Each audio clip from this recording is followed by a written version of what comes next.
இந்த வீடியோவில் சில அருவருக்கத்தக்க காட்சிகளும் செய்திகளும் இருக்கலாம். உங்கள் மனதை புண்படுத்தும் வகையிலும் மனநிலையை சீர்குலைக்கும் வகையிலும் கூட இருக்கலாம்.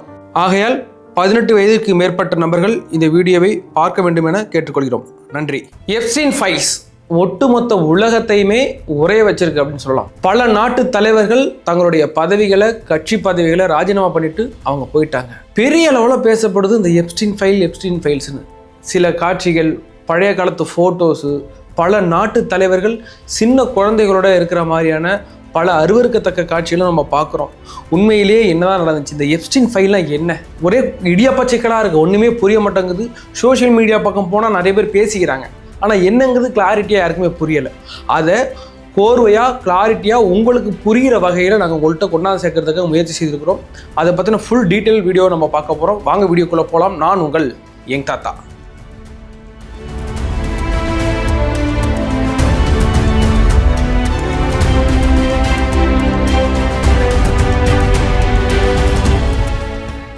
இந்த வழக்கு ஒட்டுமொத்தமாக எங்கே போய் நிற்கும்னா, ஜெஃப்ரி எப்ஸ்டீன் அப்படின்ற ஒரு நபரை சுற்றி நிற்கும்.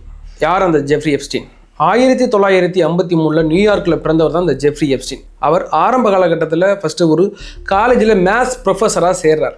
அவர் அடுத்த கட்டமாக ஒரு வங்கியில் ஒரு மேலாளராக பணியாற்றுறார். அதுக்கு பிறகு கேஷியர். அதுக்கு பிறகு அந்த வங்கியில் எப்படியாவது சட்டத்துக்கு புறம்பாக அங்கே பணம் சேர்க்கலாம். பல செல்வந்தர்கள் அவர்களுக்கு பரிச்சயம் ஆகிறார். இதன் மூலம் அந்த வங்கியிலேருந்து வெளியில் ஜெஃப்ரி எப்ஸ்டீன் அண்ட் கோ அப்படின்ற ஒரு நிதி ஆலோசக நிறுவனத்தை தொடங்குறார். அதன் மூலம் பல செல்வந்தர்களுடைய அவங்களோட சொத்துக்களை இவங்க பராமரிக்கிற பணி அதில் நடக்குது. அந்த ஜெஃப்ரி எப்ஸ்டீன் அப்படிங்கிற கம்பெனியில் பல செல்வந்தர்களோட நிதிகளை மற்றும் சொத்துக்களை இவங்க பராமரிக்கிறாங்க. இப்படியாக இந்த நிறுவனம் வளர வளர இது பல தலைவர்கள், அரசியல் கட்சி தலைவர்கள், பல பிரமுகர்கள், சினிமா பிரபலங்கள் அப்படின்னு அவங்கெல்லாம் இவரை தேடி வர ஆரம்பித்தாங்க. அந்த அளவுக்கு இந்த நிறுவனமும் பெருசாகுது. இவர் மிக செல்வந்தராக மாறார். யாரு? இந்த ஜெஃப்ரி எப்ஸ்டீன். இது எந்த அளவுக்கு போகுதுன்னா, பல நாட்டு தலைவர்கள் இவரை தேடி என்னுடைய சொத்து நீங்கள் தான் பராமரிக்கணும், உங்கள் நிறுவனம் தான் பராமரிக்கணும் சொல்கிற அளவுக்கு மிகப்பெரிய ஒரு நிறுவனமாக உருவெடுக்குது. பல நாட்டு தலைவர்களாம் நம்மளை தேடி வராங்க. அவங்கள நம்ம தக்க வச்சுக்கணும் அப்படின்னா அவங்களுக்கு சின்ன சின்ன பார்ட்டிஸ் அரேஞ்ச் பண்ணணும், பார்ட்டிஸ் கொடுக்கணும் அப்படின்னு இந்த ஜெஃப்ரி எப்ஸ்டீன் என்ன பண்ணார்னா, லிட்டில் செயின்ட் ஜேம்ஸ் அப்படின்னு ஒரு தீவு ஒன்று இருக்குது. அந்த தீவை வாங்குறார். அந்த தீவில் ஒரு பெரிய ஒரு மணி மண்டபம் ஒன்று கட்டுறார், மாட மாளிகை. இந்த மாட மாளிகை எதுக்குன்னா, தன்னுடைய கிளைண்ட்லாம் இருக்காங்கல்ல, அவங்களுக்கு சின்ன சின்ன விருந்து கொடுக்கறதுக்காக இதை ஆரம்பிக்கிறார். அந்த காலகட்டத்தில் கிஸ்லைன் மேக்ஸ்வெல் அப்படின்ற ஒரு பொண்ணும் அவருக்கு அறிமுகமாகிறார். 2 பேரும் டேட் பண்ணுறாங்க. அதன் பிறகு இவங்க 2 பேருமே சேர்ந்து அந்த நிதி நிறுவனத்தை பராமரிக்கிற வேலையை பார்க்குறாங்க. சரி, பல கிளைண்ட்லாம் வந்துட்டாங்க, அவங்களுக்கு பார்ட்டிஸ்லாம் அரேஞ்ச் பண்ணணும். எப்படிப்பட்ட பார்ட்டிஸ் அரேஞ்ச் பண்ணணும் அப்படின்னு அவங்களோட சொந்த ஜெட் விமானத்தில் அந்த தீவுக்கும் அழைச்சிட்டு போனாங்க. அந்த தீவில் எப்படிப்பட்ட பார்ட்டி நடந்துச்சு அப்படிங்கிறதான் இன்னைக்கு ஒட்டுமொத்த உலகத்தையுமே ஆட்டி படைத்திருக்கு. ஏன்னாட்டா இது 1990 காலகட்டங்கள் நடந்தது. ஆனால் இப்போ தான் முழுமையாக வெளியில் வருது. அந்த காலகட்டங்களில் தன்னுடைய கிளைண்ட்டுகளை நேரடியாக தன்னுடைய ஜெட் விமானத்தின் மூலம் லிட்டில் செயின்ட் ஜேம்ஸ் அந்த தீவுக்கு அழைச்சிட்டு போயிட்டு எல்லை கடந்த மது, எல்லை கடந்த போதைப் பொருள், அதுபோக 8 வயசுலேருந்து 14 வயசுக்கு உட்பட்ட சிறுமிகள் அவங்களுடைய இச்சைக்கு விருந்தாக கொடுத்திருக்கிறார் இந்த ஜெஃப்ரி எப்ஸ்டீன். இதுதான் பெரிய பிரச்சனையாக வந்திருக்கு. ஏன்னாட்டா அந்த காலகட்டங்கள் இதெல்லாம் பெருசாக தெரியல. தற்போது இந்த புகைப்படங்கள்லாம் வந்து இன்னைக்கு ஒட்டுமொத்த உலகமும் அதிர்ச்சி அடைஞ்சிருக்கு. அந்த காலகட்டங்களில் இவ்வளோ கொடூரங்கள் அங்கே நடந்திருக்கு அப்படின்னு தெரிய வரவும், இது பெரிய அளவில் அந்தந்த நாட்டு தலைவர்கள், பெரிய அரசியல்வாதிகள், இந்த பிரமுகர்களுக்கெல்லாம் உள்ள பேசிக்கிட்டாங்க. இதை மாதிரி அந்த ஒரு தீவில் நல்ல பார்ட்டி கொடுக்குறாங்க, இப்படிலாம் பண்ணுறாங்க, அப்படிலாம் பண்ணுறாங்கவும் பல தலைவர்கள், பல கிளைண்டுகள் இதற்காகவே மறுபடியும் அவங்க நிறுவனத்திட்ட தங்களுடைய சொத்துக்களை நீங்கள் தான் நிர்வகிக்கணும் அப்படின்னு அவங்க அது மூலமாக அந்த தீவுக்கு போயிட்டு அவங்க என்னென்னலாம் என்ஜாய் பண்ணணுமோ அதெல்லாம் என்ஜாய் பண்ணாங்க. இது எந்த அளவுக்கு போணுச்சுன்னா, சில சைக்கோ பாத் இருப்பாங்கல்ல, சில சைக்கோ பாத் என்ன பண்ணால் அவங்களுடைய விருப்பங்களை, எனக்கு இப்படி வேணும், அப்படி வேணும், சொல்லப்போனால் நரமாமிசம் வேணும், நரமாமிசம் கீழே அங்கே சமைக்கப்பட்டது, அது இல்லாமல் அந்த சின்ன குழந்தைகளை அவங்களுக்கு விருப்பப்படி என்னன்னாலும் செஞ்சுக்கலாம், அவங்களுக்கு அது சொத்தாக கொடுத்துருவாங்க, அவங்க கொல்லனாலும் கொள்ளலாம். அந்த அளவுக்கு பல கொலைகள் நடந்திருக்கு அப்படின்னு பல ஆதாரங்கள் இப்போ வந்திருக்கு. இப்போ அந்த குழந்தைகள் எப்படி கிடைச்சது, அந்த தீவுக்கு அந்த குழந்தைகள்லாம் எப்படி போனாங்க அப்படிங்கிறதே மிகப்பெரிய அதிர்ச்சிக்குள்ளக்கூடிய விஷயம். ஏன்னு கேட்டிங்கன்னா அந்த நிறுவனத்தில் எங்களுக்கு வேலைக்கு செய்யணும், அது மட்டும் இல்லாமல் ஒரு தீவில் மசாஜ் வேலை இருக்குது அப்படின்னு அந்த ஏரியாக்களில் மிக நலிந்த குடும்பத்தை சேர்ந்தவங்க இல்லைன்னா பொருளாதாரத்தில் பின்தங்கின குடும்பத்தில் உள்ள அந்த சின்ன குழந்தைகளை நாங்கள் மசாஜ் வேலைக்கு அழைச்சிட்டு போகிறோம் பார்லருக்கு அப்படின்னு பல குழந்தைகளை அந்த தீவுக்கு அழைச்சிட்டு போயிட்டாங்க. அழைச்சிட்டு போயிட்டு தான் இதே மாதிரியான பாலியல் துன்புறுத்தல் நடந்திருக்கு. இது போக கிஸ்லே மேக்ஸ்வெல் சொன்னா அந்த அவருடைய ஃப்ரெண்டு அவங்க என்ன செய்யணும், ஒரு பெரிய குரூப் 2-3 குரூப்பை அசைன் பண்ணி உலக நாடுகள்ல இருந்து சின்ன குழந்தைகளை கடத்தி கொண்டு வரணும். சின்ன குழந்தைகளை கடத்தி இங்கே கொண்டாந்து சேல் பண்ணுவாங்க பெரிய வேலைக்கு. இதே மாதிரி ஒரு 30 வருஷம் கண்டினியூஸாக நடந்துக்கிட்டே இருந்திருக்கு.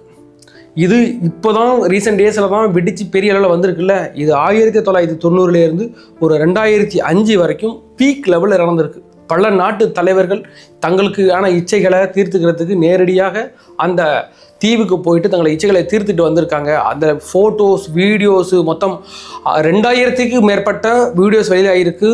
1,80,000 ஃபோட்டோஸ் வெளியாகிருக்கு. 30 லட்சத்திற்கும் அதிகமான இமெயில்ஸ் அண்ட் கோப்புகள் வெளியாகிருக்கு. இதில் நம்ம பார்த்த உடனே நம்மளை கதி கலங்க வச்சது என்னென்னா, அங்கே சில கோட் வேர்ட்ஸ் இருக்குது. யார் யாருக்கு என்னென்ன வேணும் அப்படிங்கிற கோட் வேர்ட்ஸ் 1-2 நான் உங்களுக்கு சொல்கிறேன். அது போக நாங்கள் பக்கத்தில் நாங்கள் ஷேர் பண்ணுறோம். அதாவது இது ஒரு ஹோட்டல் ஆர்டர் மாதிரியே தான் இருக்கும். ஏன்னா அந்த தீவில் உங்களுக்கு என்ன சாப்பாடு வேணும் அப்படின்னு கேட்குற மாதிரி தான் இருக்கும். சில பேர் எனக்கு ஹாட் டாக் வேணும் அப்படின்னு கேட்டிங்கன்னா எனக்கு ஒரு சின்ன பையன் வேணும் அப்படிங்கிறதும், எனக்கு பாஸ்தா வேணும் அப்படின்னா எனக்கு லிட்டில் பாய் வேணும் அப்படிங்கிறதும், அது போக வால்நட் வேணும்னா சில்ட்ரன் ஆஃப் கலர், அதாவது 2-3 கலரில் கருப்பு சேப்பு அது மாதிரியான கலர்களில் எனக்கு குழந்தைகள் வேணும் அப்படின்னு கேட்குறதும், பீஸா வேணும் அப்படின்னா எனக்கு ஒரு இளம் வயதில் உள்ள ஒரு பெண் வேணும் அப்படின்னு அர்த்தம், எனக்கு சீஸ் வேணும்னா எனக்கு சின்ன குழந்தைகள் வேணும் அப்படிங்கிறதும், சிக்கனுங்கிறது யங் பாய் எனக்கு வேணும் அப்படின்னு தன்னோட கோட் வேர்டு வச்சுருக்காங்க. நிறைய இமெயில்னா வெறும் கோட் வேர்டாகவே இருக்குது. அந்த இமெயில் என்னன்னா எனக்கு சீஸ் வேணும்னு இருக்குது. சீஸ்னா என்ன, எனக்கு ஒரு சின்ன குழந்தை ஒன்று வேணும், பெண் குழந்தை ஒன்று வேணும். அப்படி தன்னுடைய எவ்வளோ இச்சைகளை, அதாவது நம்மளாம் நினச்சிக்கிட்டு இருப்போம் எனக்கு பெரிய ஆளு, நம்ம இவர் பில் கிளின்டன் எனக்கு பெரிய ஆளு நம்ம நினச்சிக்கிட்டு இருப்போம். அதே மாதிரி பல தலைவர்கள் பல சயின்டிஸ்ட் நம்மளாம் நினச்சோம், இவ்வளோ உலக மேதைகள் நினச்சிக்கிட்டு இருந்தோம். அவரோட குரூர புத்தியெல்லாம் அந்த தீவில் தான் வெளிப்பட்டிருக்கு. அந்த வீடியோக்கள் இன்னைக்கு வெளில வந்து தான் இன்னைக்கு ஒட்டு மொத்தமும் சமூகமும் பதற்றம் அடைஞ்சிருக்குன்னே சொல்லலாம். நான் இந்த அளவுக்கு நல்லவன் நினச்சிட்டு தானே, இவன் இவ்வளோ மோசமாக இருக்கானே, இவன் இந்த அளவுக்கு நினச்சிக்கிறேன். ஏன்டா டொனால்ட் ட்ரம்ப்லாம் உலக அளவில் பெரிய தலைவரெல்லாம் நம்ம பார்க்குறோம். டொனால்ட் ட்ரம்ப்லாம் பண்ண வேலை அந்த வீடியோஸ் எல்லாம் இருக்குல்ல, அந்த ஆளை நம்ம மனுஷனாவே மதிக்கப்பட்டோம், மனுஷனே கிடையாது அப்படிங்கிற அளவுக்கு தான் இருக்கும். இதெல்லாம் எப்போ ஒரு 20-30 வருஷத்துக்கு முன்னாடி. இன்னைக்கு அவர் பெரிய தலைவர், ஆனால் 20 வருஷத்துக்கு முன்னாடி எவ்வளோ கீழ்த்தரமாக இருந்திருக்காங்கிறதெல்லாம் இப்போ தான் வெளியாகிருக்கு. இதில் மிக முக்கியமாக எல்லாருக்கும் தெரிந்த சில நபர்கள் இருக்காங்க. அவங்க நான் பேரெல்லாம் சொல்கிறேன். இவங்கெல்லாம் இது மிக முக்கியமாக அந்த இடத்துக்கு போய் அந்த தீவுக்கு போனது, அந்த ஜெட் விமானத்தில் அங்கே போயிட்டு சில ஃபோட்டோஸோட வெளியாகிருக்குல்ல, இவர்களெல்லாம் முக்கியமாக அந்த இடத்துல இருந்தாங்க.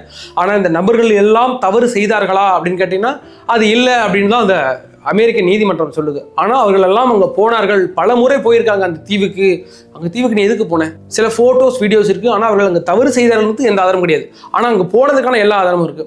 அப்படி அங்கே போனவர்கள் சிலர் பில் கிளின்டன் முன்னாள் அமெரிக்கா ஜனாதிபதி, அதுபோக டொனால்ட் ட்ரம்ப் போயிருக்கிறார். இங்கிலாந்தின் பிரின்ஸ் ஆண்ட்ரியூ அவர் அங்கே போயிருக்கிறார். அதுபோக எஹத் பார்க் இஸ்ரேலுடைய முன்னாள் பிரதமர், பில்கேட்ஸ், ஸ்டீஃபன் ஹாக்கிங் சயின்டிஸ்ட், இதை மாதிரியான பல நபர்கள் அங்கே போயிருக்காங்க. இதில் ஒரு மிக முக்கியமாக நம் நாட்டின் பிரதமர் மோடி அவர்களின் பெயரும் அங்கே இருக்குது, அந்த இதில் இருக்குது அப்படின்னு பல குற்றச்சாட்டுகள் வந்திருக்காங்க. இப்போ காங்கிரஸ் இது பெரிய அளவில் பேசிகிட்டு இருக்காங்க. இந்திய பிரதமர் நரேந்திர மோடி அவரின் பேர் அதில் இல்லை. ஒரு 900 கோப்புகள் கொண்ட ஒரு பெரிய ஒரு புக்லெட்டு அங்கே வெளியிட்டிருக்காங்க. அதில் எந்த இடத்துலையும் மோடி அவருடைய பேர் இல்லை. ஏற்கனவே அவர் சில இடங்கள்ல அம்பானியின் கம்பெனியில் அங்கே முதலீடு செய்வதற்காக மோடி அவர்கள் பேசப்பட்டார். அந்த டீட்டெயில்ஸ் எல்லாமே அதில் இருக்குது. அவர் ஏற்கனவே இஸ்ரேல் பயணம் சென்றார், அந்த டீட்டெயில்ஸ் எல்லாம் இருக்குது. அதெல்லாம் எப்படி அங்கே போனுச்சுங்கிறது ஃபுல் டீட்டெயில் எதுவுமே இன்னும் வரல. இருந்த போதிலும் மோடி அவர்கள் அந்த தீவுக்கு போனார் அப்படின்னு எந்த ஒரு ஆதாரமும் கிடையாது. அதை சொல்லப்போனால் இந்திய நாட்டில் உள்ள எந்த தலைவரின் பேர் அதில் இல்லவே இல்லை. அதனால மோடியின் பெயர் இருக்குது அப்படின்னு நிறைய பேர் புரளி கிளம்புது. இது எல்லாமே அரசியல் காழ்ப்புணர்ச்சி காரணமாக வச்சு. உண்மையிலே பிரதமர் மோடியை பிடிக்காமல் போகலாம், அது தனிப்பட்ட விருப்பம். ஆனால் பிரதமர் மோடி என்பது இந்த இந்திய நாட்டின் முகமாக செயல்படுகிறார். இது ஒரு பெரிய வழக்கில் போயிட்டு மோடி இருக்கிறாருன்னு உங்களுடைய அரசியல் காழ்ப்புணர்ச்சி அதை கண்டிப்பாக காமிக்கக்கூடாது. பிடிக்குதோ பிடிக்கலையோ அவர் தான் நம் நாட்டுடைய பிரதமர். அவருக்கு ஒரு இழுக்கு அப்படின்னா ஒட்டுமொத்த இந்தியாவுக்கான இழுக்கு, ஒட்டுமொத்த இந்தியாவுக்கான அவப்பெயர்.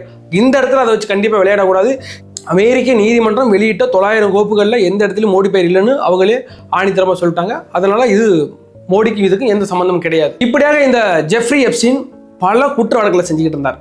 அப்போதான் 2005 ஒரு சிறுமியை 14 வயசுல ஒரு சிறுமியை பாலியல் துன்புறுத்த செஞ்சதாக ஒரு கேஸ் ஃபைல் ஆகுது. அதுப்போ அரெஸ்ட் பண்ணுறாங்க. அரெஸ்ட் பண்ண கொஞ்ச நாள்லயே பல பெண்கள் இவரால் நானும் பாதிக்கப்பட்டிருக்கேன், இவரால் நானும் பாதிக்கப்பட்டிருக்கேன், கிட்டத்தட்ட 250 பெண்கள் அவர் மேலே வந்து கேஸ் கொடுத்தாங்க. அப்போ தான் வெளியில் வந்து பயப்படாமல் கேஸ் கொடுத்தாங்க. அப்பொழுது மறுபடியும் கைது செய்யப்பட்டார். அதாவது வெறும் 13 மாதங்கள் மட்டுமே அமெரிக்க நீதிமன்றம் இவருக்கு தண்டனை கொடுத்தாங்க. இதிலே மிகப்பெரிய ஒரு இஷ்யூ என்னன்னா, 13 மாதங்களும் அவர் பகல் நேரத்தில் அவருடைய அலுவலகத்துக்கு போய் வேலை பார்த்துட்டு வரலாம், 8 மணி நேரம் அங்கே போய் வேலை பார்த்துட்டு வரலாம், மறுபடியும் ஜெயிலுக்கு வந்துடணும் அப்படின்னு. இதுவும் பெரிய அளவில் பேசப்பட்டது. இப்படி யாருக்குமே கொடுத்தல, இவருக்கு மட்டும் எப்படிப்பட்ட சலுகை கொடுக்குறீங்க, அப்போ வேற ஏதோ பெரிய இஷ்யூ இருக்குது அப்படின்னு கொண்டு சொல்லிட்டு இருந்தாங்க. அதற்கு பிறகு 2018 வரைக்கும் அவருடைய வேலையை செஞ்சுக்கிட்டே இருந்தார். பல நாட்டு தலைவர்கள் அங்கே கூப்பிடுறது வர்றது போகிறதுன்னு. ஆனால் பல புகார்கள் வந்ததுக்கு பிறகு மறுபடியும் 2019ஆம் ஆண்டு அவர் கைது செய்யப்பட்டார். 2019க்கு பிறகு தான் இந்த அமெரிக்காவில் உள்ள போலீஸ் என்ன பண்ணுறாங்கன்னா, நேரடியாக எங்கே போகிறாங்க, அந்த தீவிக்க போகிறாங்க. அங்கே போயிட்டு பல ஹைடன் கேமராக்கள் இருந்தது. பல ஆண்டுகளாக என்னென்னலாம் நடந்துச்சு, யார் யாரெல்லாம் வந்தால் 30 வருஷத்தில் உள்ள எல்லா டாக்குமெண்ட்டும் அங்கே கோப்புகளாக இருந்தது. அதை அப்படியே கைப்பற்றினாங்க. அங்கே சில சிறுமிகளை வந்து அங்கே அடைப்பதற்குன்னு தனி ஒரு ரூம் இருந்திருக்கு. அது எல்லா ஃபைல்ஸும் இப்போ எடுத்து அதை ஒரு 900 பக்கங்கள் கொண்ட ஒரு ஃபைலா இப்ப வெளியிட்டு இருக்கு அமெரிக்காவுடைய நீதிமன்றம். ஆனா அந்த காலகட்டம் 2019க்கு பிறகு ஒரு நாள் என்ன பண்ணார்னா, அவர் சுருக்க மாட்டிட்டு இறந்து விட்டார். எங்க தன்னுடைய அந்த அறையிலேயே இறந்து விட்டார். அப்போ எந்த கேமராக்களும் சிசிடிவி கேமராக்கள் வேலை செய்யவில்லை. இந்தியா மாதிரி அங்கேயும் வேலை செய்யல போருக்கு. அதுக்கு பிறகு அந்த இடத்துல காவல் நிலையத்தினர்லாம் தூங்கிட்டாங்க. அந்த நேரத்தில் அவருக்கு எப்படி இந்த தூக்கு கயிறு போணுச்சு, அவர் எப்படி இருந்தது, ஆனால் மர்மமான முறையில் இறந்து விட்டார். அதுக்கு பிறகு இந்த வழக்கே முடிஞ்சுது. இதுக்கு பிறகு நம்மளாம் தப்பிச்சோன்னு பல நாட்டு தலைவர்கள் இருந்தாங்க.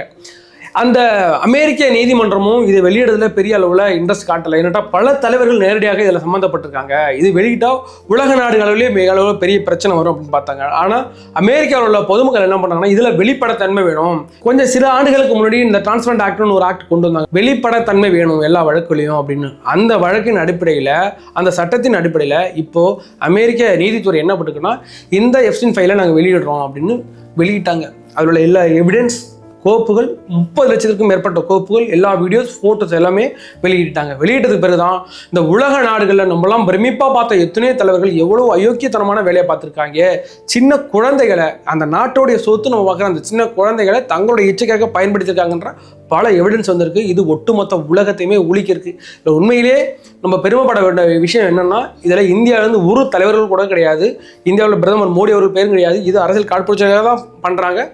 இந்தியாவிலேருந்து எந்த தலைவர் பேரும் இல்லை. இது வந்து இந்திய நாட்டுக்கு ஒரு பெருமையான விஷயம். அது இல்லாமல் உலக நாடுகளில் பல தலைவர்கள், நாட்டு தலைவர்கள் இதில் மாட்டிருக்காங்க. பல பிரபலங்கள் இதில் மாட்டிருக்காங்க. அந்த 30 வருஷமா என்னென்ன கொடுமைகள் நடந்தது, அந்த சிறுமிகளுக்கு இது வரைக்கும் நீதி கிடைக்கவே இல்லை என்ற பல தலைவர்கள் இப்போ வந்து ராஜினாமா பண்ண ஆரம்பிச்சிட்டாங்க. தன்னுடைய பதவி ஏண்டா அவங்க பேர் இருக்கு அப்படின்னு ராஜினாமா பண்ண ஆரம்பிச்சிட்டாங்க. இருந்த போதிலும் அவர்களுக்கான நீதி இதுவரையும் நிலைநாட்டப்படவில்லை அப்படிங்கிறதான் உண்மை. இந்த வீடியோ முழுதாக நம்ம பார்த்தோம்.